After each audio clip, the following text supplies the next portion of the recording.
ابوبکر صدیق رضی اللہ تعالیٰ عنہ کا ایک غلام تھا، وہ ان کو اکثر کما کے کھانے کے لیے لایا کرتا تھا، اور وہ اکثر پوچھتے تھے کہ یہ کہاں سے لائے ہو، اور وہ کھا لیتے۔ لیکن ایک دن وہ شدید بھوک اور پیاس کی حالت میں تھے، تو وہ کچھ کھانا لے کے آیا اور آپ نے کھا لیا، اور وہ تھوڑا سا ہی تھا، بالکل ہینڈز فل۔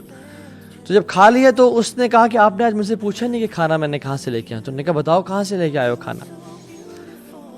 تو کہتے ہیں کہ وہ جو غلام تھا وہ کہتے ہیں کہ جب میں کافر تھا، جب میں مسلمان نہیں تھا، تو میں کہانت کیا کرتا تھا، ٹھیک ہے، and I was not good at it. لیکن ایک بندہ ایک بیوقوف میرے ہاتھ چڑھ گیا، اور میں نے اس کو فیوچر کے بارے میں سی خبریں بتا دیں، اور میں نے اس کو چیٹ کر دیا، اینڈ ہی واز امپریسڈ۔ تو اس نے مجھے کچھ پیسے دینے تھے، تو مجھے وہ ملا، تو مجھے اس نے دیے، تو میں نے وہ اس سے کچھ خریدا اور آپ کو لا کے دے دیا، اور آپ نے کھایا۔ اللہ اکبر۔ اور ابوبکر صدیق جو کہ حلال اور حرام کا اتنا خیال رکھنے والے، کہتے ہیں اف لک، تم پہ تف ہو، تم پہ افسوس ہو، تم نے مجھے کیا کھلایا، تم نے مجھے قتل کر دیا، یعنی میں نے جو کھانا کھا لیا۔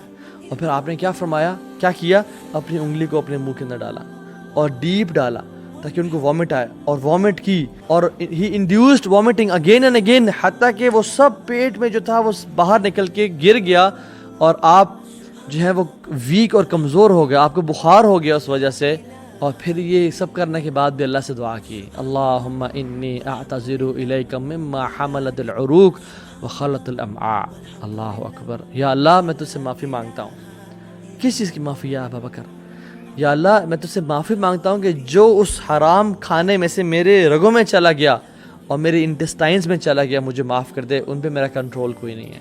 اور لوگ، ان کی فیملی ساتھ بیٹھی ہوئی تھی، انہوں نے کہا کہ Abu Bakr it was not a big deal, وہ تو ایک دو چار نوالے تھے، کیا فرق پڑتا ہے، اتنا آپ نے کیوں تک دعا کیا کہ آپ بیمار پڑ گئے؟ تو کہتے ہیں کہ واللہ اگر اس کھانے کو نکالنے کے لیے میری جان بھی نکلنی پڑتی، یعنی میری سول نکل جاتی، میں لازمی یہ کام کرتا، میں اپنی روح کو نکال دیتا اس کھانے کو باہر نکالنے کے لیے۔ کیوں؟ کیونکہ میں نے رسول اللہ صلی اللہ علیہ وسلم سے سنا کہ whose body grows because of haram food, hellfire is worthy of that body۔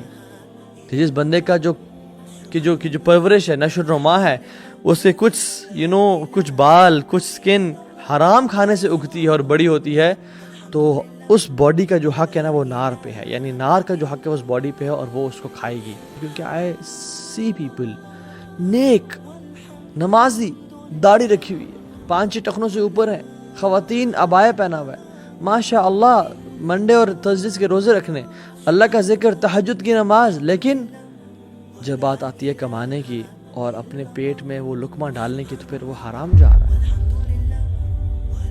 سبحان اللہ، imagine coming on the day of judgment with so many good deeds، لیکن ہمارے ڈاؤن فال کا جو سبب بنے وہ کیا بنے؟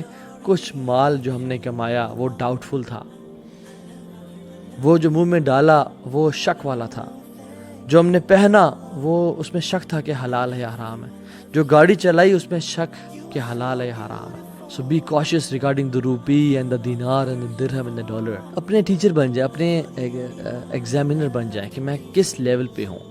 جو شخص یہ کرتا ہے جس میں یہ انڈیکیٹرز ہیں، واللہ انشاءاللہ تعالی his ایمان is complete and he is preparing for the آخرہ انشاءاللہ تعالی۔